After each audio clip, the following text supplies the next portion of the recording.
Hi, I'm Altasciences. And I'm a standard CRO. You look a little down, Stan. What's up? Just got off a client call. They said they're tired of going over the same project details at every new step. Sorry to hear that.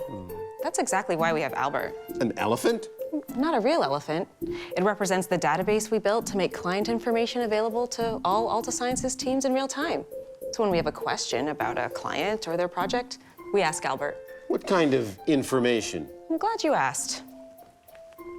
Like drug information, study requirements, even client preferences. Even across study stages?